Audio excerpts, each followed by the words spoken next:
Tad Cummins, a 50-year-old high school teacher from the town of Culioca in Tennessee, saw his life change dramatically one spring day.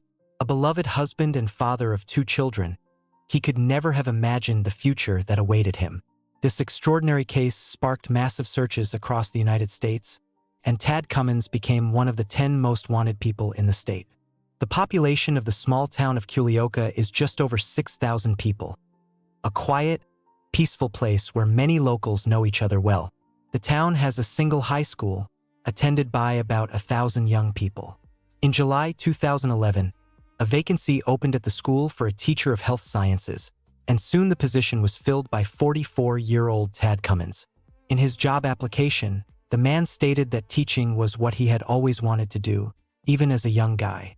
Tad Cummins had graduated with honors from a college program in respiratory therapy and had worked for 2 decades in medical institutions in administrative roles, as well as a freelance specialist. The high school principal who interviewed him received glowing recommendations from his previous jobs, and the new teacher dove into his duties with great zeal and enthusiasm. In his free time from work, Teacher Cummins regularly attended church, where he engaged in various volunteer activities, and he described himself as a devoted Christian. About 4 years later, one of the students at the school, Elizabeth Thomas, began attending Tad Cummins's classes. It would be another 2 years after the school teacher met the student before something happened that no one could have imagined. On Monday, January 23, 2017, a 12-year-old schoolgirl was about to enter the classroom where Tad Cummins usually taught his lessons. No class was in session, but 2 people were still in the room: the 50-year-old teacher Cummins and his student Elizabeth. At that moment, the schoolgirl saw the teacher kiss Elizabeth. The next morning, the girl and her friend found the teacher at school and asked him for an explanation. The teacher vehemently denied that any kiss had taken place and explained that for the 15-year-old Elizabeth, he acted as a second father or mentor, nothing more. The school administration learned about this incident, but teacher Cummins and his student Elizabeth Thomas denied everything. An internal school report was created about what happened on January 23rd, and the report stated that the fact of the kiss could not be confirmed in any way. Tad Cummins continued teaching. However, Elizabeth was removed from his class, and both were warned not to have any contact with each other. Nevertheless, in accordance with protocol, a school employee reported to the sheriff's office about a possible inappropriate contact between the teacher and the 15-year-old student. On January 31st, sheriff's deputies questioned Elizabeth's father, Anthony Thomas. The man was surprised by this incident and knew nothing about it. In addition, the detectives questioned Elizabeth, who admitted that on January 23rd, she was indeed in Tad Cummins's classroom, but the girl also denied the kiss and said that the teacher was just comforting her. The next day, Tad Cummins arrived at the sheriff's office for explanations. The teacher claimed that his relationship with the student could only be described as father-daughter, and that he deeply loved his wife, Jill. The teacher mentioned that he and his wife sometimes took Elizabeth to church with them because the girl had difficult circumstances and hardships in her past.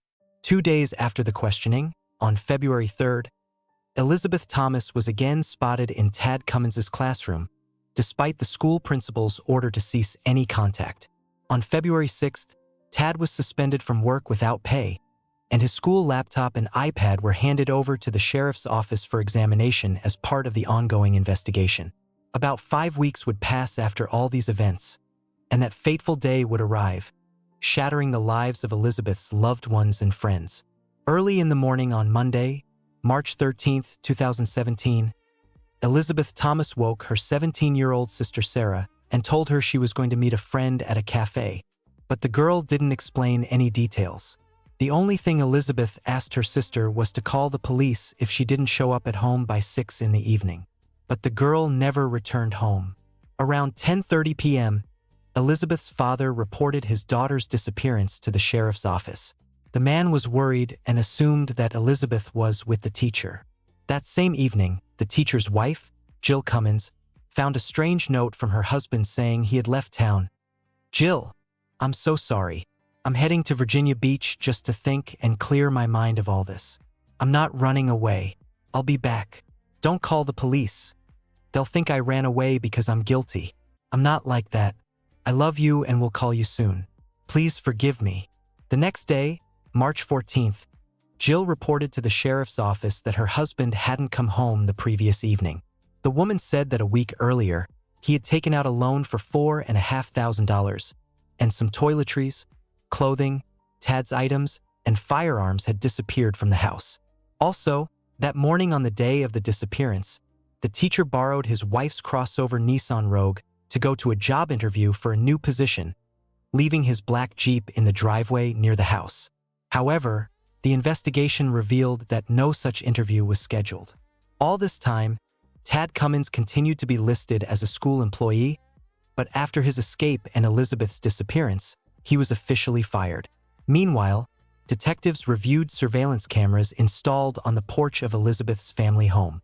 The footage showed that around 7:30 a.m. on March 13th, the girl left the house 3 times to a parked car belonging to her friend. Elizabeth left the house keys on the porch, and in her hands, the girl carried a large bag, a woman's purse, and a package. She took some makeup, a toothbrush, a comb, a hair straightener, as well as a change of clothes and her sister's swimsuit. At 7:41 a.m., Elizabeth left her home's driveway.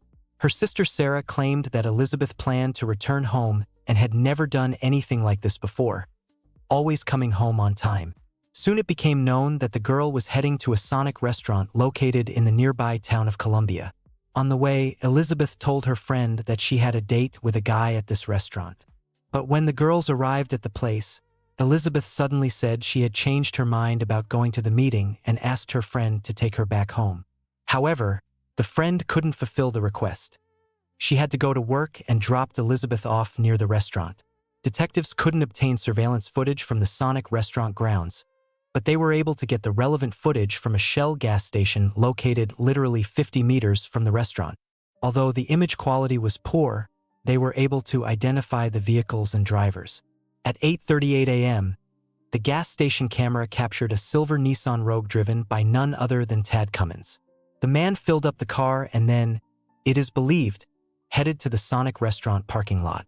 Gradually, it became clear that Elizabeth Thomas was with her teacher, who had taken her in an unknown direction. The police suspected that the note Tad Cummins left for his wife was a diversionary maneuver to buy time and mislead the investigation. It also became known that on March 10th, the teacher bought Cialis at a pharmacy, a drug used to treat erectile dysfunction.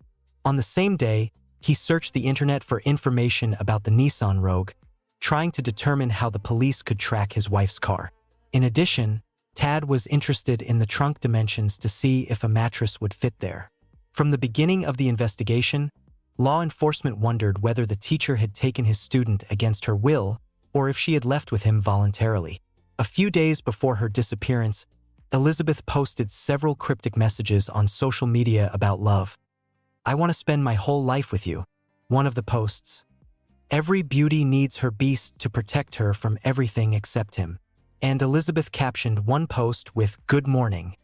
And on her main page, it now said she was married, with an emoji of a ring next to the inscription. Initially, the police were able to track Elizabeth's mobile phone signal. It was established that the girl's phone last pinged on March 13th at 3:06 p.m. in the neighboring state of Alabama. Elizabeth also regularly used social media, so the fact that she stopped logging into her accounts caused concern. On March 17th, Tad Cummins was declared a federal fugitive and became one of the 10 most wanted people in the state. The police appealed to the public and law enforcement in Mexico and Central America to report any information about the pair's appearance if they managed to cross the border. A warning was also issued that, as a precaution, Tad Cummins might pose as a missionary since he was a very religious person and knew the Bible very well. The fact that Tad Cummins loved watching TV shows about human survival in the wild or sparsely populated areas could not be dismissed. In connection with this, law enforcement appealed to residents of rural areas, as well as hunters, park workers, and campgrounds. On March 20th, detectives obtained more surveillance footage, this time from a Walmart store. It became known that one day before the disappearance, on March 12th, the teacher shopped in the cosmetics department. He bought men's toiletries as well as dark brown hair dye, which can be seen in his cart in one of the frames. Detectives realized that the dye kit was intended either for dyeing the girl's hair or for changing his own appearance. On March 21st, the girl's father, Anthony Thomas, directly addressed Tad through the media. He asked the teacher to leave his daughter in a safe place where the police could come and pick her up. Anthony Thomas was worried about his daughter, especially since the day before. He learned that on March 5th, Tad had searched the internet for information about teenage marriage. Thus, Elizabeth's father was very concerned that the teacher might have already married his daughter. In the father's opinion, Tad Cummins groomed various girls in his class, telling them fabricated stories about being an FBI employee traveling on secret missions. Anthony Thomas had once heard all this from his daughter. In addition, the teacher boasted at school that he was a millionaire with numerous properties. On March 29th, an employee of a 3-star Super 8 hotel in Oklahoma contacted the police. The man reported that from March 15th to 16th, Tad Cummins and Elizabeth Thomas stayed in a hotel room. The hotel employee said Cummins asked how to get to the nearest Walmart. Detectives reviewed the Walmart store cameras for the date in question and found that the wanted pair had indeed been there. The footage showed the girl walking next to the teacher, who was pushing a grocery cart. Moreover, it was clearly visible that Tad Cummins had decided to slightly change his appearance and dyed his beard and mustache. At the store, he bought women's razors, cheese cubes, chocolate, and a water-soluble intimacy gel. The man paid for everything in cash.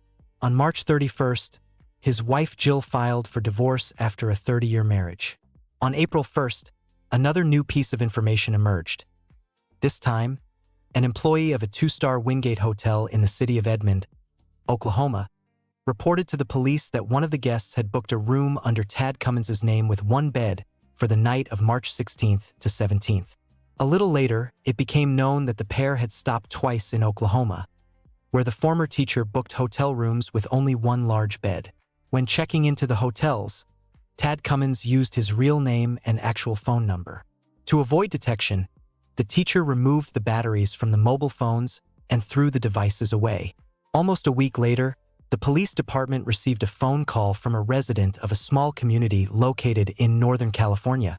Barry Griffin reported that he had seen a flyer with images of the wanted pair and assumed that people matching the description had stopped in the community in a remote cabin. According to the man, the two introduced themselves as husband and wife and called themselves John and Joanna. They both behaved suspiciously and agreed to live in a small house under extremely uncomfortable conditions. Moreover, a parked Nissan Rogue, the very one whose information was also published on the flyer, was on the property. In the end, police officers headed to the indicated area. The police were almost certain they were going to the very people the whole country had been searching for over a month. And so it turned out. It was Tad Cummins and his student Elizabeth, living in the community under false names. The man was arrested, and the girl reunited with her family the next day. Elizabeth Thomas grew up in a large family where, besides her, 9 brothers and sisters were raised. Her mother often raised her hand to them, and eventually the woman was accused of mistreatment and neglect of 5 of her children. Losing custody of them, she was evicted from the family home. For some time, Elizabeth was homeschooled. In December 2015, she met Tad Cummins at school. Over several months at school, the teacher often stayed alone with Elizabeth, giving her special attention and privileges. Sometimes he gave her money and gifts for being good both at school and at home. Only she was allowed to heat food in the microwave in his classroom, spend free time with him, sleep on the hospital bed in the class, and he massaged her back and shoulders in front of other students. Elizabeth was trusting and naive, taking Tad Cummins' lies or his fabricated stories about himself at face value. She enjoyed the special attention, fell in love with her teacher, and trusted him. He, knowing all his students' weaknesses, managed to charm her. According to Elizabeth, on January 23, 2017, she was sitting at her desk just chatting with the teacher when he suddenly leaned in to kiss her. Feeling extremely awkward, Elizabeth realized at that moment that they had crossed a line. Over the following weeks, Tad Cummins convinced her that because of the kiss, the girl had no future. Not in college, not at work, and besides, she felt guilty because he had been suspended from work. The teacher repeatedly picked up Elizabeth when her father and brothers weren't home to go eat somewhere and spend time. Once, Cummins suggested going on a romantic date and having dinner. The girl hesitated, but the teacher warned that if she didn't comply with his requests, she would face serious difficulties and consequences at school. After some time, Cummins demanded they go on the run, and eventually the girl agreed. Perhaps Elizabeth didn't fully understand that leaving meant forever, and maybe she expected to be gone for just a few days. On March 13, 2017, Tad Cummins asked Elizabeth to meet him. The initial plan was to meet at Walmart, but Cummins thought there were too many surveillance cameras there, so they decided to meet at the Sonic restaurant. The teacher knew that Elizabeth wouldn't be missed at school that day, so he had more time to carry out the escape. One of Elizabeth's fears was being returned to her mother's custody. Perhaps this partially contributed to her willingness to run away from her past life and start over with an adult man she looked up to and trusted. After Elizabeth left Tennessee with her former teacher, she began to lose hope of ever seeing her family again. For most of the journey, the teacher demanded that Elizabeth stay in the car or next to him, but always in dark glasses and with her head down. In the hotels where they stayed, the teacher touched her at night, seeking intimacy. At some point, they headed to Utah, where Cummins began buying alcohol for the girl. The pair continued traveling through numerous states and ended up in San Diego, where Cummins planned to take them either to Mexico or Panama. There, Tad bought a kayak with an electric motor, planning to paddle over 3,000 nautical miles from Coronado Island to Panama, but he lacked any real navigation experience in rough waters and abandoned the idea after a test sail. One day, Elizabeth got into the kayak with Cummins, and when he clumsily tried to navigate through unfamiliar waters, the boat nearly sank, an incident that terrified Elizabeth. Then the man came up with a new route.